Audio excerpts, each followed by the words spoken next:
In the spring of 1945, the island of Okinawa became the stage for the last major battle of the Second World War.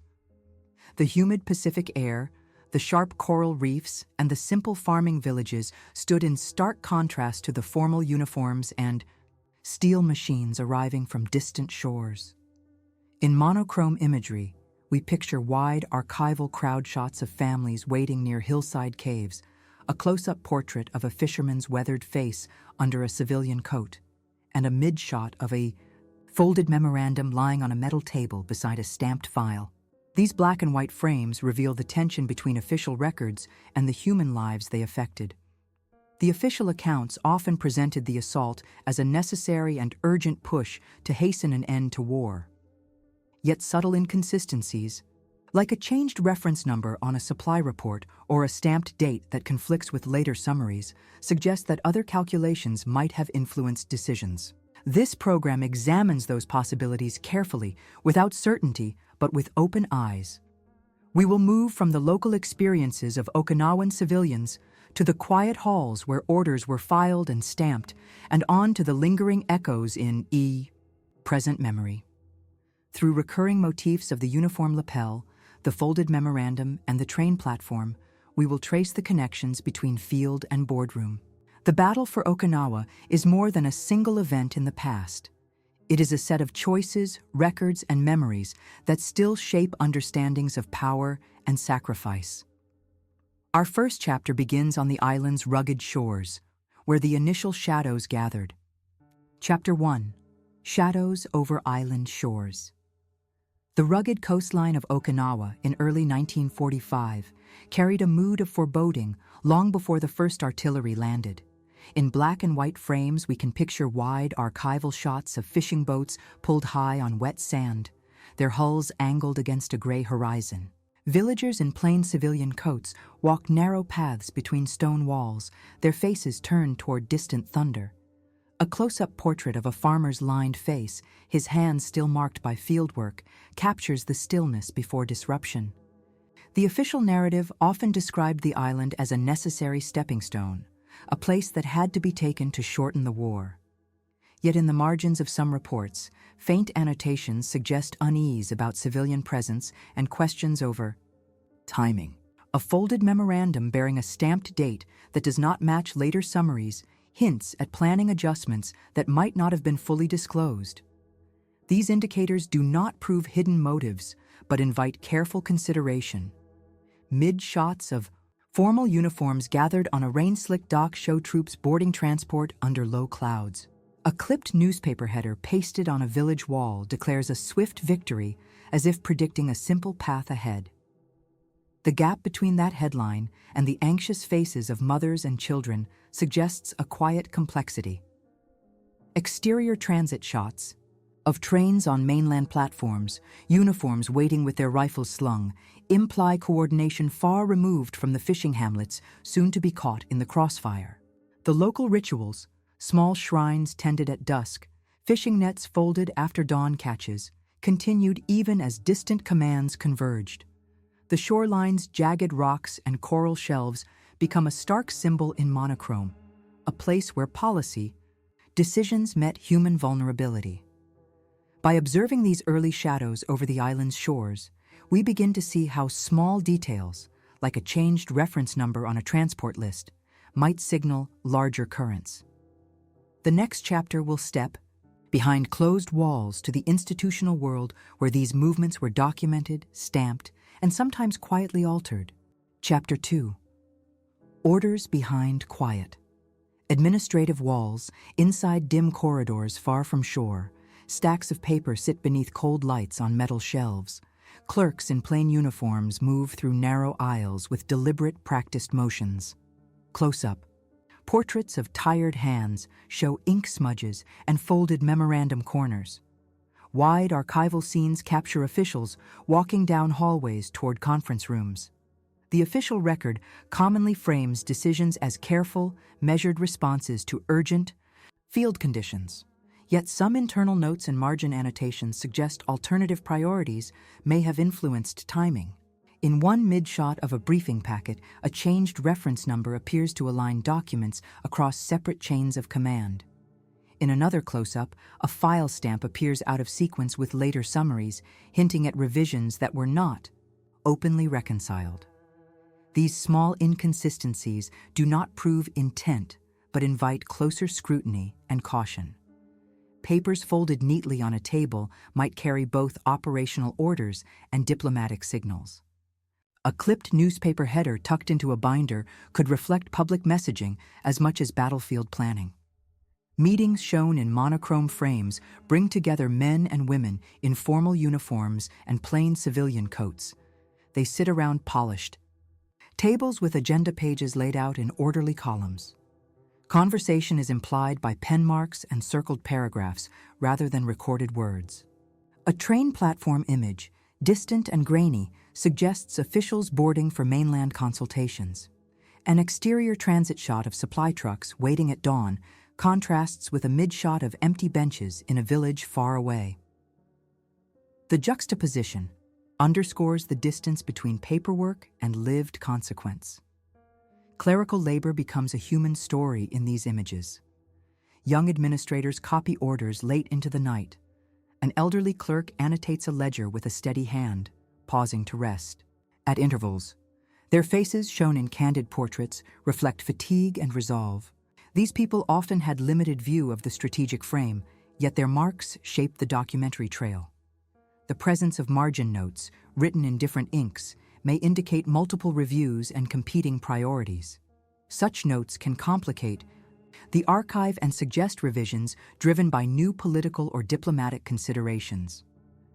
Institutional rituals also shape outcomes. Standard forms and stamped approvals may confer authority to otherwise tentative plans. A uniform lapel visible in multiple shots becomes a recurring motif, linking uniforms at sea to suits in meeting rooms. The folded memorandum motif travels across chapters, appearing in village scenes and in administrative stacks alike. This visual continuity reminds us that decisions travel through many hands before they affect ordinary lives. Policy decisions discussed in carpeted rooms have palpable human costs. Simple administrative choices determine where supplies go and where shelters are prioritized. A shift in a routing table can mean the difference between timely relief and prolonged hardship for civilians. Clerks responsible for logistics navigate layers of approvals, often under time pressure and with imperfect information. The record shows edits and reissued forms that might reflect both operational necessity and political signaling. The wording on an internal summary could lean toward urgency, while an attached margin note tempers that urgency with diplomatic caution. These tensions play out in the documents as much as on the map. Archive images of map tables and coded annotations suggest deliberate planning. Yet other frames show personal effects left on desks, a sign that bureaucrats worked long hours under strain. A mid-shot of a tired interpreter folding a map beneath a stamped file adds a humanizing note. Staff who processed orders usually understood the stakes at a human level, even when their official language remained distant and procedural. The institutional world also reflects the constraints of communication technology of the era. Messages moved by cable and courier, arriving in batches that forced agencies to act on partial information. The cadence of decision-making could therefore be uneven, with later corrections added in margins. Those later corrections sometimes carry different inks, suggesting successive reviews and changing priorities. Visual motifs of folded papers and file stamps create a through line for tracing those revisions. Still, the presence of official seals and standard headers lent documents an air of certainty that belied uncertainty in the field. Official memos might appear decisive on paper, while reports from the island contained hedged language. That mismatch appears in archival comparisons, where field diaries present immediate conditions and headquarters summaries offer broader strategic framing. The human consequences of that mismatch are visible in the archives. Supply manifests note delayed arrivals. Medical logs record improvised shelters. Personal letters show families uncertain about what would come next. These artifacts are rarely featured in official summaries, yet they form an essential counterpoint in monochrome sequences. Another dimension lies in the politics beyond operational necessity. Some documents, when read together, suggest that signaling to other capitals may have played a role in timing. Briefs prepared for higher approval sometimes emphasize demonstration over immediate need. The language of some memos might echo diplomatic talking points rather than logistic priorities. In black and white images, the same folded memorandum appears in a variety of hands and contexts, implying a document that traveled widely for revision and approval. The recurring motif of the uniform lapel in these frames signals not only rank, but also the blending of military and civilian authority. This blending complicates accountability, especially when later papers show cross-references and amended docket entries. Those amended entries can be subtle indicators of shifting emphasis. They may suggest that plans evolved as external signals required new postures. At the same time, the presence of detailed supply charts and routing lists indicates a serious attempt to anticipate needs. Officials appear to have balanced pragmatic logistics with broader strategic aims. The balance is visible in the archival texture. Neat ledger pages sit beside hurried notes. The resulting record is neither clean nor wholly conspiratorial. It is messy, human, and interpretive. Readers and viewers must therefore weigh evidence carefully. Administrative walls absorb a great deal of the decision-making noise. They also concentrate authority, which can obscure the direct voices of communities on the ground. The consequence is that documents alone rarely fully explain outcomes. They must be read alongside personal accounts, maps, and the material traces left behind in villages. When combined, these sources suggest a complex interplay of urgency, message, and consequence. The next chapter will return to the island and to the civilians whose lives were shaped by these administrative choices. It will follow those effects in everyday objects, mid-shots of abandoned fields, and close-up portraits of communities attempting to rebuild. Chapter 3. Civilians amid relentless barrage. The island villages of Okinawa retained ordinary rhythms even as storm clouds gathered on the horizon. Fishermen still tended nets at dawn, their hands moving with the same practiced care. Morning. Rituals at small roadside shrines continued under an ash-gray sky. In black and white images, we see wide archival crowd shots of families gathered beside stone walls. We see close-up portraits of mothers cradling bundles wrapped in plain cloth. We see mid-shots of notebooks and a folded memorandum placed beside an empty teacup. The official accounts of evacuation and shelter may emphasize orderly procedures and protective measures. Yet contemporaneous notes and some later reports suggest shelters were improvised and often insufficient. A stamped date on a supply manifest appears to conflict with a later medical report, adding uncertainty to timelines. That indicator does not settle motive, but it does complicate the tidy public record. Leaflets and broadcasts might have promised safe havens. In several archival frames, a clipped newspaper header proclaims reassurances that feel distant from the scenes on the ground. In candid shots, children in plain civilian coats stand near packed carts. In mid-shots, elderly villagers fold blankets into neat stacks while watching transport lines. A train platform image shows a departure that never reached the expected destination. The recurring motif of a uniform lapel appears in distant frames, a reminder of authority observed at the edges of civilian life. People improvised routines under duress. Local markets closed early, leaving empty stalls in wide crowd photographs. Fishermen lashed boats and moved nets inland.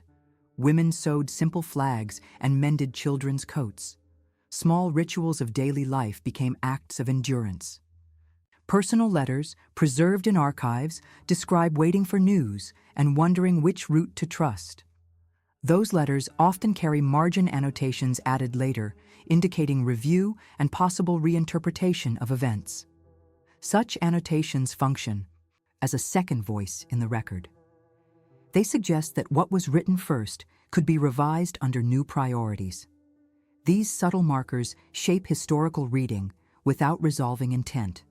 Shelter arrangements varied by neighborhood. Some midshots show caves converted to communal sleeping areas. Others show narrow schoolrooms with benches repurposed into makeshift beds. A close-up of a folded memorandum tucked into a ledger implies instructions circulated but not uniformly followed. Where official plans might assert broad coverage, field notes imply patchy implementation. Supply lists sometimes bear changed reference numbers, which may indicate rerouting or last-minute changes. That second indicator raises questions about how supplies reached particular communities. In black and white photographs, a mother's hands cradling a small bowl emphasize the human cost of delayed deliveries. Medical personnel in plain uniforms worked in improvised tents and converted warehouses. Their notes often read like urgent checklists, hedged and terse. Medical logs and field diaries include limited assessments and repeated pleas for basic supplies. These documents are sober in tone, offering concrete details about shortages and improvisation.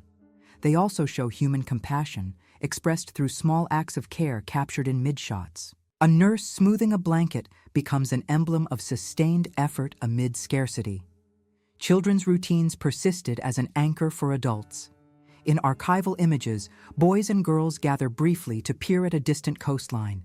They mimic adult tidying, rituals, folding small garments, and stacking worn sandals. A close-up of a child's sandal beside a uniform lapel starkly juxtaposes dependence and power. Community leaders attempted to moderate panic while coordinating scarce resources. Local. Councils printed notices and posted them on temple gates. A scanned notice with a file stamp shows circulation across neighborhoods, yet local responses varied. Some families chose to remain near ancestral plots, valuing familiar shelter above uncertain relocation. Others accepted offers to move to assembly points cited in leaflets and circulars.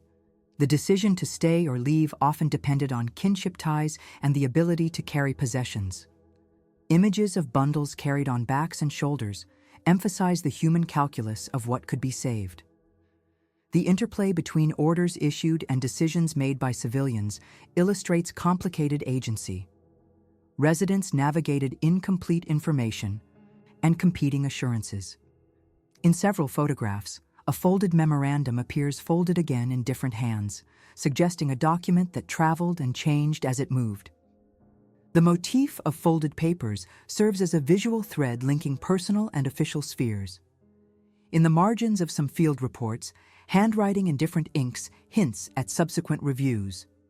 Those marginalia suggest evolving interpretations, possibly informed by later political considerations or new arrivals of information. Such changes can alter perceptions of responsibility without offering clear motives. The island's geography shaped daily experience profoundly. Narrow lanes channeled foot traffic in towns, shown in wide shots. Coral ridges and coastal promontories limited movement and influenced where shelters could be built. These physical constraints mattered for logistics. Supply trucks and carry loads moved slowly over damaged lanes. An exterior transit shot of a ferry arriving at a small harbor gives a sense of the dependence on maritime routes. Where routes backed up, delays translated into unmet needs. The human consequences are visible in small objects and gestures. Mid-shot of an old woman holding a woven basket shows continuity with routine livelihoods. A close-up portrait of a father arranging children's clothing conveys protective resolve. These images emphasize scale at a human level rather than abstract. Numbers. They bring attention to the personal decisions that shaped survival and loss. Communication gaps further complicated outcomes. Messages moved by courier and cable, often arriving late. Orders sent in a folded memorandum sometimes required local interpretation. Dispatches layered uncertainty onto decisions already burdened by scarcity. The pattern of delayed correction appears in document chains, where a later correction bears a different ink and time. That pattern may indicate systemic delays rather than deliberate concealment, yet it does complicate the archival trail. Community leaders, relief workers, and informal networks filled gaps where official systems lagged. People shared food, organized ad hoc shelters, and liaised with arriving personnel. These grassroots acts appear in wide crowd images and candid portraits alike. They reflect human agency under pressure. In summary, the black and white sequences from village life reveal layered realities.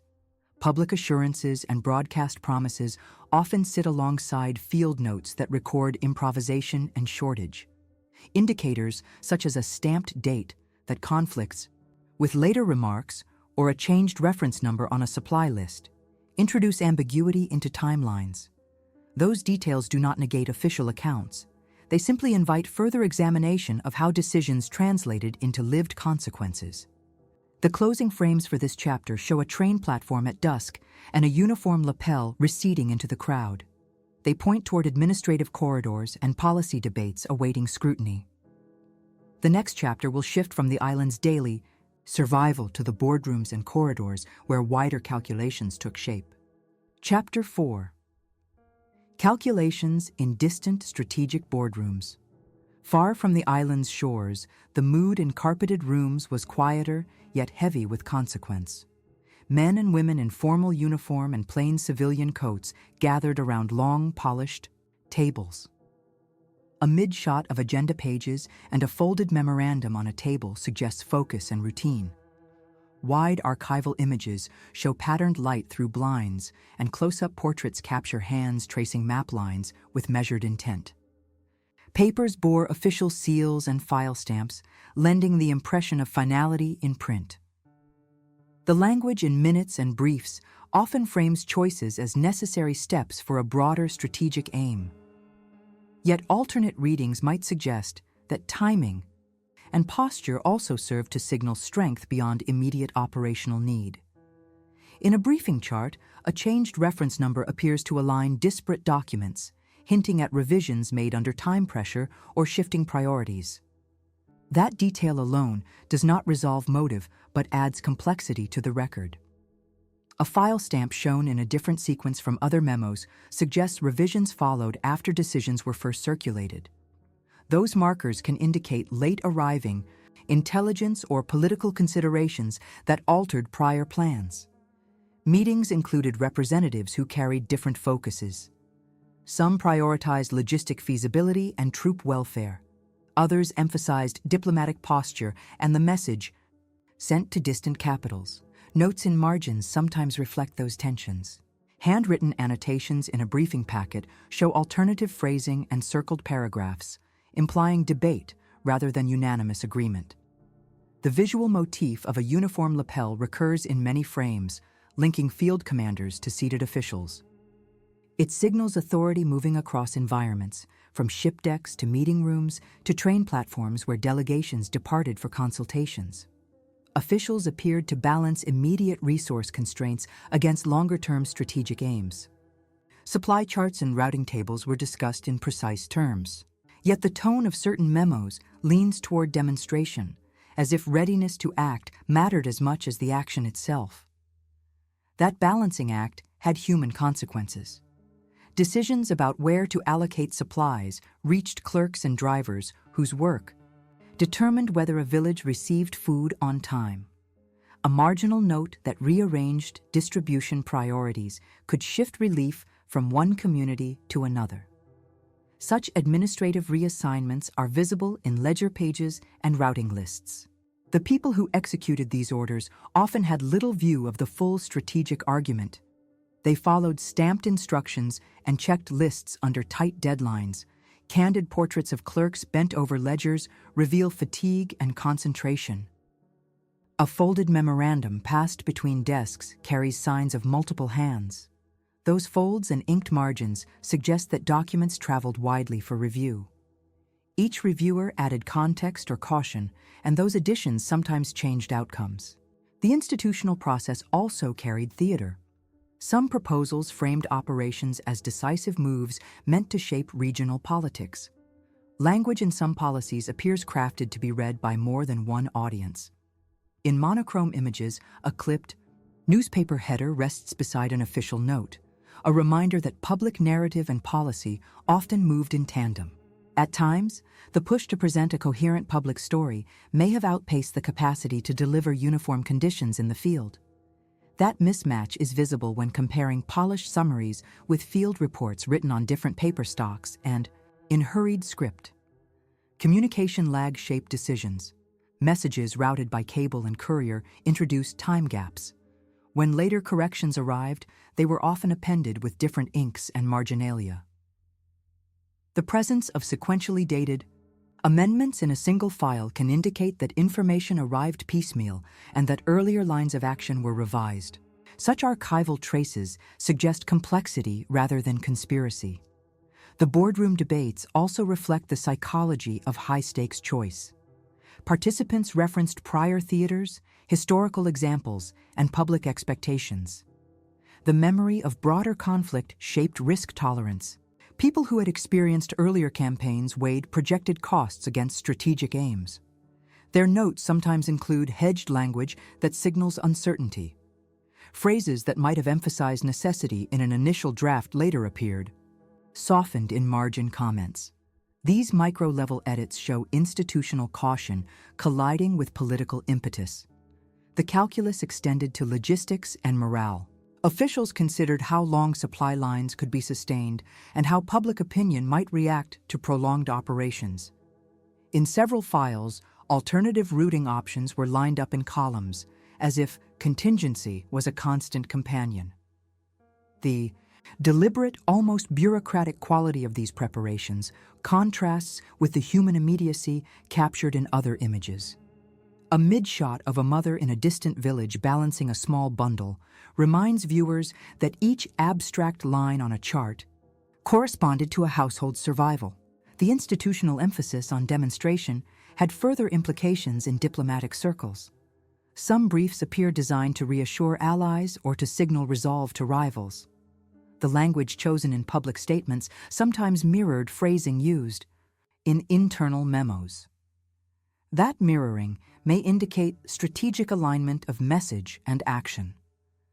But where internal notes show margin edits or changed reference numbers, they also suggest adaptation to political feedback. The presence of different inks and crossed-out paragraphs in a single packet offers an indicator of evolving intent. Such artifacts can point to negotiation behind closed doors rather than unilateral operational planning. Accountability and record-keeping also mattered. Standard forms, stamped approvals, and docket entries created a paper trail that could be referenced later. Yet when a file stamp appears out of expected sequence, it complicates the archival narrative. Researchers encounter these patterns and must weigh whether they reflect administrative delay or intentional sequencing. Either reading changes how outcomes are interpreted. The moral dimension is central to boardroom debates. Officials discussed how to minimize harm and preserve lives in clipped, technical language. Yet empathy rarely appears as a single decisive factor in minutes. It surfaces in specific passages, in the notes that urge caution or delay. These human appeals reveal the limits of purely strategic calculation. The recurring motif of the folded memorandum reminds us that many of the decisions that reached the island began as brief lines in a document passed from hand to hand. That folded paper carries both authority and uncertainty. Its journey through offices and the annotations added along the way encapsulates the layered nature of decision-making. Visual sequences that move from train platform shots, officials boarding for consultations, to close-up portraits at conference tables emphasize the spatial breadth of responsibility. Policy debates in distant rooms echo through those images and reach down to village life. The net effect can be seen in the mismatches between promised provisions and delivered supplies recorded in field logs. Those mismatches prompt questions about prioritization and the human cost of strategic messaging. As these deliberations unfolded, some choices may have aimed to influence political posture beyond immediate necessity. Other choices appear rooted in logistics and concern for personnel. The evidence within files often supports both interpretations, depending on which annotations and stamps one emphasizes. The archival texture resists a single reading. It asks instead for nuanced judgment that considers intent, context, and consequence together. From these rooms, decisions radiated outward like echoes. They were translated by clerks, carried by trains, and enacted by workers who moved goods along fragile lines. The next chapter will follow those echoes back to the present, where memory, commemoration, and policy debates reinterpret the same documents and images. That transition will explore how institutional choices remain contested in public life, and how a file stamp or a folded memorandum continues to shape understanding and debate. Chapter 5. Echoes in Present Memory. Black and white photographs and folded memoranda anchor memory in public spaces and private drawers. Monochrome images show stone memorials, museum exhibits, and quiet coastal paths. Close-up portraits of aging witnesses sit beside wide shots of school groups at memorials. Mid-shots of archived boxes reveal layered documentation under a thin film of dust. The official commemorations often emphasize sacrifice and lessons for future generations. Yet archival traces and margin annotations suggest more complex processes shaped those public stories.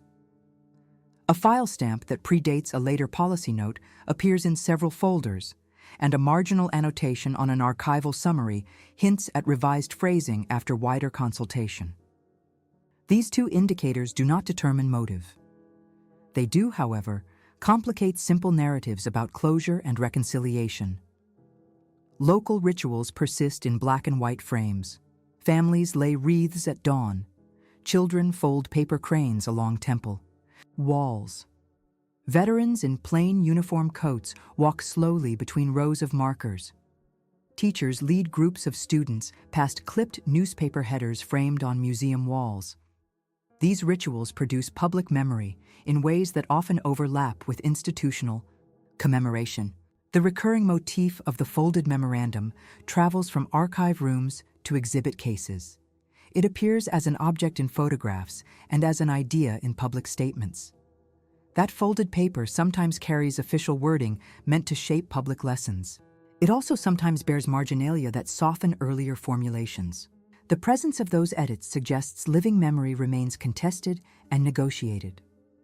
Policy debates about the island's wartime past continue in governmental corridors and local assemblies. Meetings shown in monochrome often pair polished tables with visible ledger pages. In some frames, a uniform lapel appears as a small detail linking past authority to present ceremony. Officials with plain civilian coats stand beside community elders during dedications. Their speeches may emphasize unity and shared sorrow. Alternate readings sometimes arise in public forums and scholarly essays. Researchers consult boxes of papers and find amended summaries, changed reference numbers, and other archival nuances. Those nuances can suggest that commemorative language evolved with political context. They may indicate attempts to reconcile competing audiences. Community memory often preserves everyday detail omitted from official texts. Photographs of market lanes and small shrines show continuity of life alongside memorial rituals. Oral histories recorded in simple, direct language surface practical memories about food, shelter, and kinship. These accounts frequently stress neighborly solidarity more than formal lessons. In many interviews, witness testimonies focus on the day-to-day choices that determined survival. Those testimonies illuminate the human scale behind policy decisions. Museums and exhibits use wide archival images to create narrative arcs. Curators select photographs that map onto available documentation. Exhibit texts sometimes reflect the exact phrasing of a folded memorandum. Other times they cite personal letters and field notes that carry margin comments. The interplay between textual authority and personal testimony complicates public understanding. Educational programs visit memorial sites in monochrome frames. Students read clipped newspaper headers preserved behind glass. Teachers guide conversations about cause, consequence, and the limits of policy. These sessions show how institutional narratives meet personal recollection in generational transmission. The filmic rhythm of black and white images underscores the tension between static commemoration and living memory. Memory also intersects with diplomacy and policy. Officials from distant capitals participate in anniversaries shown in archival frames. Their presence can lend weight to ceremonies and can shape which narratives gain prominence. Speeches by visiting dignitaries often reference strategic necessity in hedged terms. Local leaders sometimes frame those references as gestures of solidarity. Other leaders highlight omission or emphasize reconciliation. These diplomatic layers indicate that commemoration can serve multiple aims simultaneously. Public records reveal edits and postponements in wording that reflect shifting international sensitivities. A stamped file placed earlier in the archive sometimes precedes a policy note that rephrases public language for diplomatic audiences. Such sequencing raises questions about how public history is produced.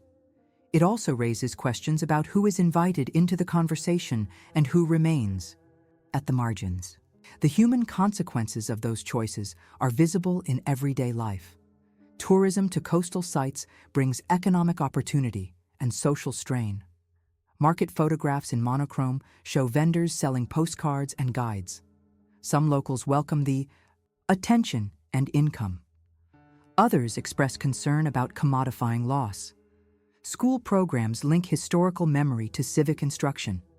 They also shape how younger generations perceive contested events. The balance between commemoration and everyday needs shapes decisions about funding, site maintenance, and educational content. Legal and archival procedures further influence what is publicly accessible. Some files remain sealed, while others are cataloged and displayed. Researchers note a changed reference number in some release logs, which may reflect reorganization or shifting priorities. That changed number is an indicator that archives themselves are dynamic. When records are reorganized, narratives can shift. Archivists play a central role in mediating access and framing for public audiences. Their selection processes appear in mid-shots of catalog cards and in close-ups of white-gloved hands opening boxes. Decisions about what to display and how to contextualize it influence collective understanding. Local activists and scholars sometimes push for broader access. They argue for inclusion of oral testimony and field diaries. They point to margin annotations that suggest reconsideration of official narratives. Their efforts aim to produce a fuller picture that includes mundane human experiences and institutional context. Scholarly debate thrives around those contested sources. Historians analyze the interplay between administrative documents and lived experience.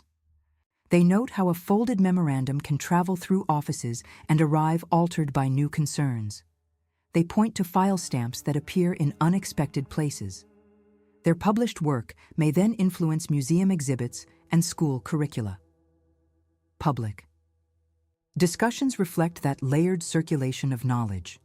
Media coverage sometimes highlights controversy. Clipped newspaper headers reappear in retrospectives, shaping the introduction for many audiences.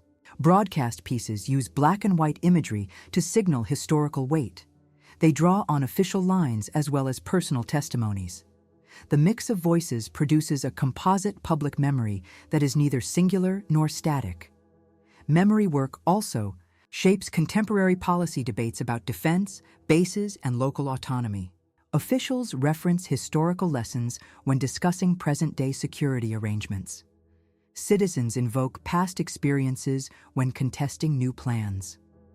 The motif of the train platform reemerges in public discourse as a symbol of connectivity and separation.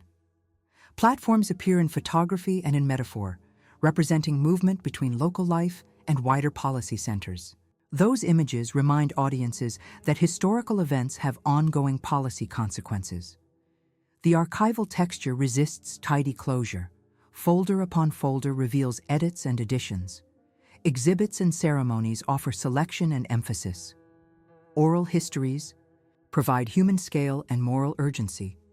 Together, these elements create a living archive that invites inquiry rather than closure.